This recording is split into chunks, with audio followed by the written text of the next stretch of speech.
you smiling at me about this? No, I'm not. You look like you got quite a smile on your face. No. Because I can tell you, Gentlelady people, will not. this is my time, reclaiming my order. time. I'm thinking about attack the witness. Don't you dare Don't attack the smile witness. about the murder of I'm Lake and thinking about Riley. her parents. The third Don't time, question how I look. Jose My heart is Ibarra, breaking for her my parents. time, Governor Hochul, the third time he was arrested was in the sanctuary city of Athens, another Democrat policy. And then he went on and attempted to rape Lake and Riley and murdered her. He murdered her. Let me explain something to you. This little girl right here, she would be alive today if you weren't such a treasonous governor supporting sanctuary laws in the state of New York. This little girl would be alive today, and her mother very much would like for her to be alive.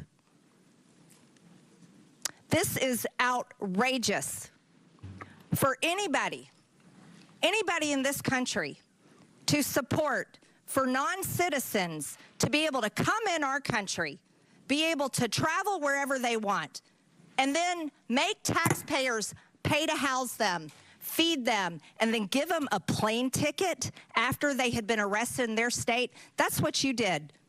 You are responsible for the murder of this little girl, Laken Riley.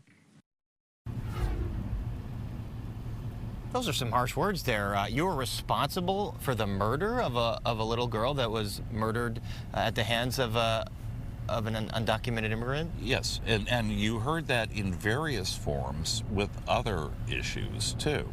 And again, there is no defense for criminal activity by undocumented immigrants, and no one can defend that kind of action. But promoting these instances against what is the backdrop of what we know about how often they occur, making this sound like Los Angeles, 500,000 square miles is on fire, making that the issue, it belies what the truth is. I mean, Lake and Riley, we know what happened there, and it's terribly sad. Other instances were brought up with Catherine Abraham and down in Urbana, and the undocumented immigrant who had been deported once in the car accident, drunk driving, killed 2 women.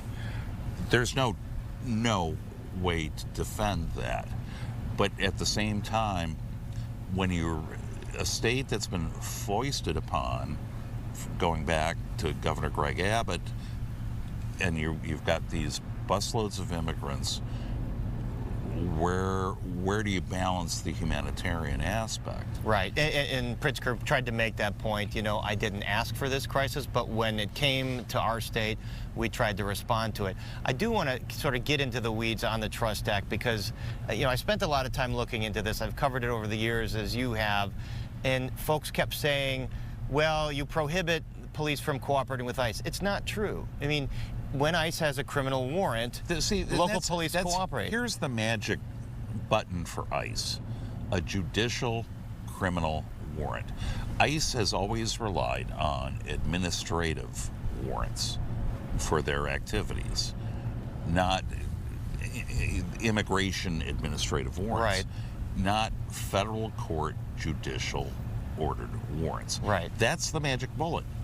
And if you have these, the state of Illinois is okay. Yeah, and also the police don't prevent any kind of ICE raid or deportation effort. And this was kind of all the subject of some contention between Texas Republican Brandon Gill and Governor Pritzker. I caught up with Gill soon after that exchange.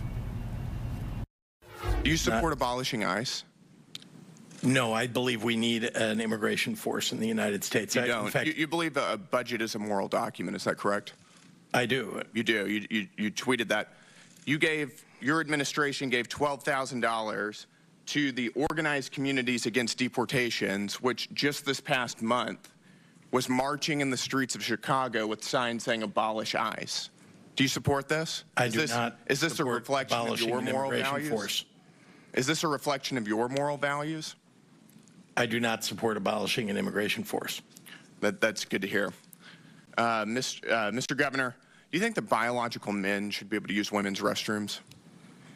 I'm not sure how this has to do with immigration. It's just a yes or no question. Why are you? It's very easy to answer. This? Do you I think thought that we were men should be using doing women's fact restrooms? finding. I'm sorry. Do you think men should be allowed in women's restrooms? I'm not sure why this has come to this issue. I mean, these are governors who deliberately choose not to work with immigration officials. So you have an illegal alien who comes into our country, who J.B. Pritzker has said should be welcomed into our communities, who then murders or rapes American citizens. And these people choose not to work with immigration officials to get these people out of They do. If ICE has a warrant, they do. No, actually, these people choose not to work with immigration authorities. They do. When ICE has a warrant, they do.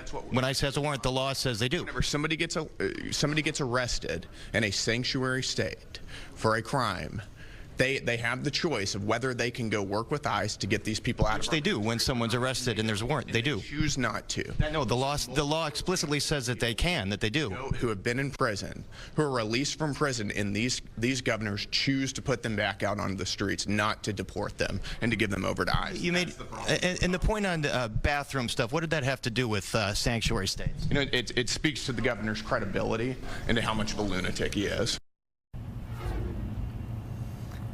What do you make of that, Rick? I mean, he's basically saying that, they choose not to comply, and I'm saying the law is saying, yes, they comply when you give them a judicial warrant. I'm sorry, this shows how pointless this whole day was. That is a post-game reaction of just how ridiculous this whole was.